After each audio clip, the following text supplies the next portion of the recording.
energy companies right now are facing multiple conflicting issues. There's climate change, which could cause massive write-downs in the asset values if fossil fuels are eventually phased out. But conflicting with that, there are booming prices for exactly those same fossil fuels right now, as China is running short of energy. Joining me now, Andrew McConville, Chief Executive of the Australian Petroleum Production and Exploration Association. That's APPEA, of course. Andrew, many thanks for your time.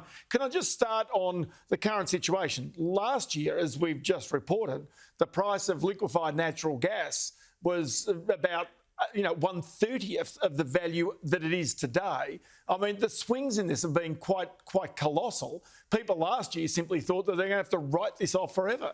Yeah, look, I mean, it does underscore we're in a volatile business, Ross, and energy demand is actually fairly elastic. So what we see in our industry is the ability to have to be able to adjust. And you're absolutely right.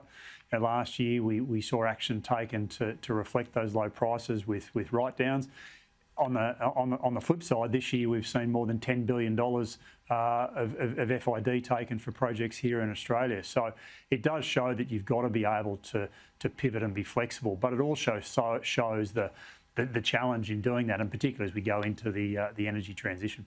Well, you mentioned the write-downs in the LNG industry in particular. It was $25 billion last year. Most of that was, of course, Woodside and Santos, the biggest players in that game. I mean, right now, though, with, of course, climate change, with the whole argument and conversation about zero emissions and targets into the future, what do companies do? Do they just hang on to those write-downs? But given the fact the prices have jumped, do they actually write up the value of their assets? It's actually one of those things where executives and energy companies right now are a bit sort of on the fence as to which way they roll with this. Yeah, look, it is a tough space to be, and I suppose that's why these folks do what they do, because they're used to managing volatility. I think what we're seeing is that as we look forward in the climate change scenario, a lot of the risks and the volatility, our industry is already factoring in. So when we look forward and say, well, are there opportunities for the continued exports of liquefied natural gas to where the demand is strong in Asia? Absolutely. The forecast is by the IEA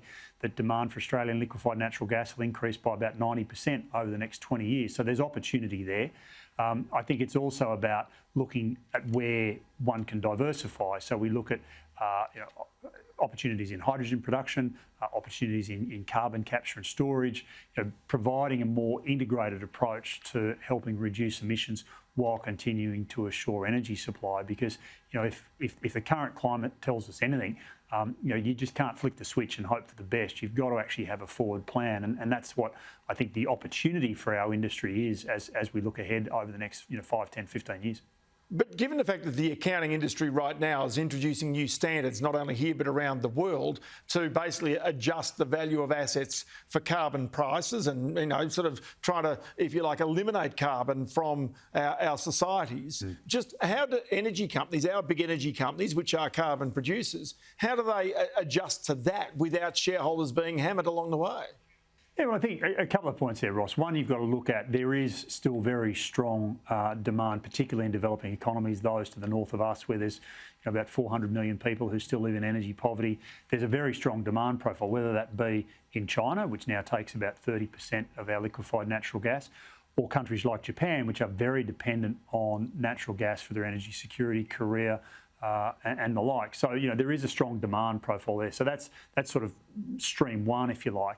And then there's the opportunity for the industry to say, well, how can we actually help take the carbon out of natural gas production? So if it is carbon capture and storage, the production of hydrogen, these are additional things that our industry is very well placed to be able to do. So that creates a value opportunity as well.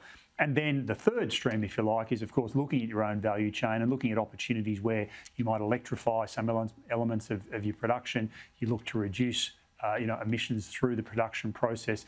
There are very practical steps that companies can take to do that as well. And I think what we often lose sight of as people get very emotional in the current debate is we do talk about it's net zero emissions. It's not zero emissions. So yes, in producing energy emissions may be created, but then it's the steps that we take to offset that. And our industry is very good at doing that, and I think that actually creates a really wonderful opportunity for us as we look forward. And I think investors can actually take a fair degree of comfort that for the industry here in Australia, because of our proximity to Asia, because of our ability to use and manage technology well to take carbon out of production processes, that there is a very strong demand and therefore growth profile in our industry. But apart from anything else, isn't the prospect that capital could be starved from this industry another point? I noticed that this week the chair of the Commonwealth Bank, Catherine Livingstone, saying that the Commonwealth Bank will not fund any future fossil fuel projects. They were her words. Now, the truth is she was under enormous pressure from lobby groups pushing banks, as they are pushing other financiers, to basically try and get out of sort of funding, well, not only LNG potentially, but also coal mines into the future. BHP has also obviously flagged that it may get tougher on that capital side. Is that potentially one of the constraints that your industry faces? Oh, look, we are seeing pressure in capital markets. There is no doubt, Ross, and I think what we have to keep focused on is it is a global market for capital, and we aren't seeing some of the pressures that are here. That's not the case across the board. So I think we need to be mindful of that. But I think the other point I would say to those who question whether they should be investing into the sector is that this is the sector that can actually help lead the country to the greater uptake of renewables and to a much more rapid transition to net zero by 2050. I mean, you're much better placed to be in the industry developing the technologies which are helping to decarbonise than just sitting outside and saying, well, no, we won't invest there and we'll just hope that the solution transpires itself.